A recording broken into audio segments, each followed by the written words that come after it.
right, this is part 2 of Physics Unit 6, Forces Notes. And this is talking about Newton's Law of Universal Gravitation. There's a universal law that says any two objects in the universe exert an attractive force on each other. This is called a gravitational force. The strength of this force is proportional to the product of the object's masses and inversely proportional to the square of the distance between them.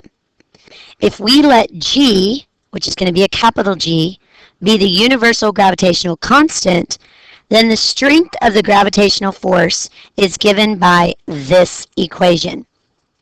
It's important for the big idea that you understand that as the masses change, the product of those masses directly changes the force. And that means that whatever that change is in the masses will be the same change in the force. It's also important that you understand, is the big idea of this, that as the distance or R value changes, that the change on the force is going to be the opposite of that. And it will be the opposite by the amount of that change that the distance does squared. Okay, so we'll get into that in a little bit, but those are the big ideas, that it's directly proportional to the product of the masses, and it's inversely proportional to the square of the distances, the distance between them. Okay, this is a formula. It's still a force, so the units on this will be newtons. Now, Henry Cavendish determined the first reasonably accurate numerical value for G, which will be given to you on your test, okay? And so we use it as 6.67 times 10 to the negative 11th. That's units on that particular number are Newton meters squared over kilograms squared. So when we talk about the inverse square law, okay, for universal gravitation, the inverse square law roughly means that the force is going to be the inverse of the distance squared, okay? So if I have a force that's 320 newtons, and I change the distance to be 4 times as much, okay? 4 is quadrupling it. 4 squared is 16. So my distance is now going up by a value of 16, okay, overall for this equation. So the force, since the distance went up, the force goes down. And it's going to go down by an amount of 16. So if that's the case, I'm going to take 320. I'm going to divide it by 16. And then I'm going to get 20. So again, what I did is the force would go down if the distance goes up. The distance went up by 4, and it has to be 4 squared. All right. So what will happen if the distance is halved? Okay, so the distance is going to go down, so the force has to go up. The distance went down by a half, but we have to square it, so that actually makes it a fourth. So we would take 320 newtons, and instead of dividing it, since the force is going to go up, we're going to multiply it by 4. When we do that, we get an answer of 1,280 newtons. Okay, you might want to go over this slide a couple of times or listen to it a couple of times, because this ends up being a concept that's going to be in your multiple choice. All right, so now we're solving for gravity. This is our first example on our notes. So derive the expression for gravity from the law of universal gravitation. So if we say just we're finding weight, weight is mass times gravity, if you remember, and our universal gravitational formula now is Gm1 m2 over r squared, or d squared. I actually like d squared better. So I could say that the little m is my mass, and the big M is going to be, or m2 is going to be the mass of the Earth. You should notice that I have an m on both sides. So I'm going to be able to actually come in here and say, psh, those are going to go away.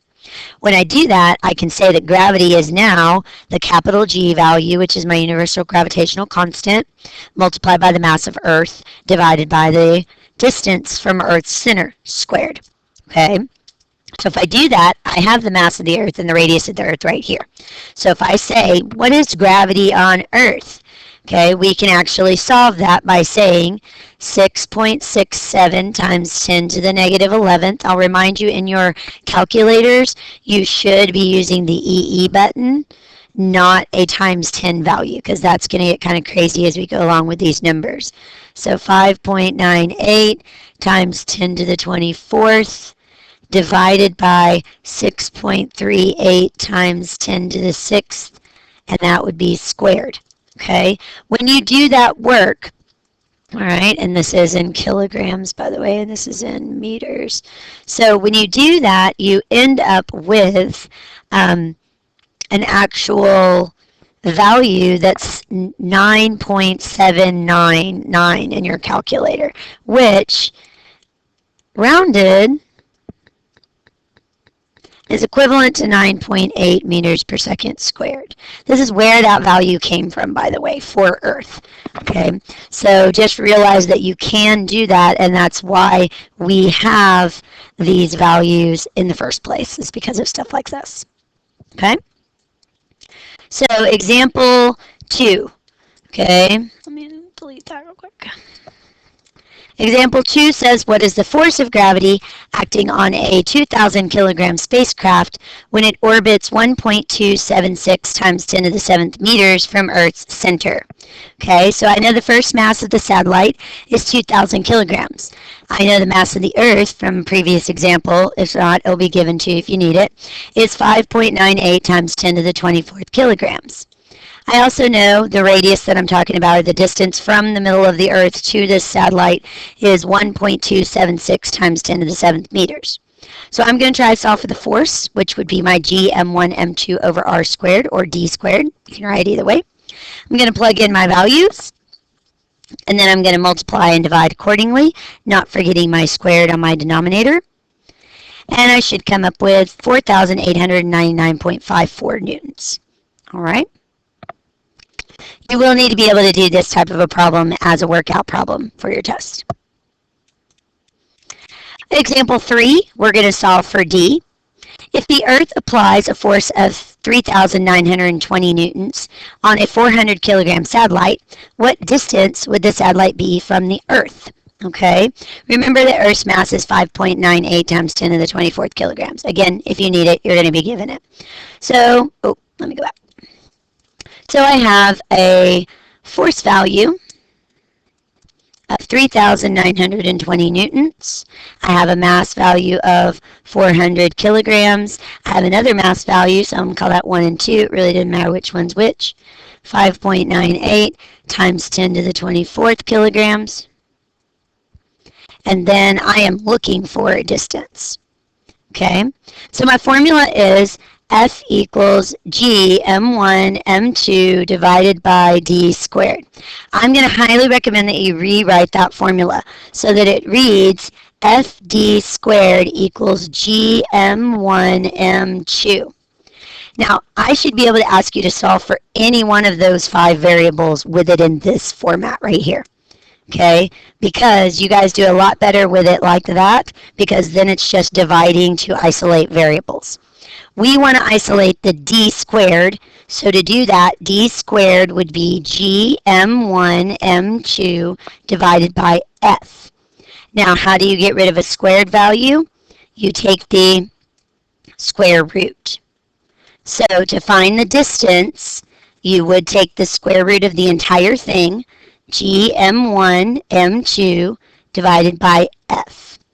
So when I plug all that in, I get the square root of 6.67 times 10 to the negative 11th multiplied by 400 kilograms multiplied by 5.98 times 10 to the 24th kilograms, all divided by 3,920 newtons. Okay, so when you do that in your calculator, you'll type 6.67, you'll hit the EE button and type a negative 11. Then you will multiply by 400. Then you will multiply by 5.98, hit the EE button to the 24th. I recommend that you go ahead and you can just go ahead and divide here too. So then that would be 3,920 that you would divide by, and then you can hit the enter button. You should get something like 4.07006 with an E and then a 13. Then you can hit the control squared button and then the control negative button so that it'll bring your answer down. And then you will hit enter, and your answer should come out to be 6.38 times 10 to the 6th, and that's meters. Okay? So those are the types of problems that you need to be able to do for the test. All right. I have another example here, but it's actually on it's solving for F again, so you don't have to do it. But I hope that you are working your activity problems for this unit and what we've done in our classwork, and we can go from there.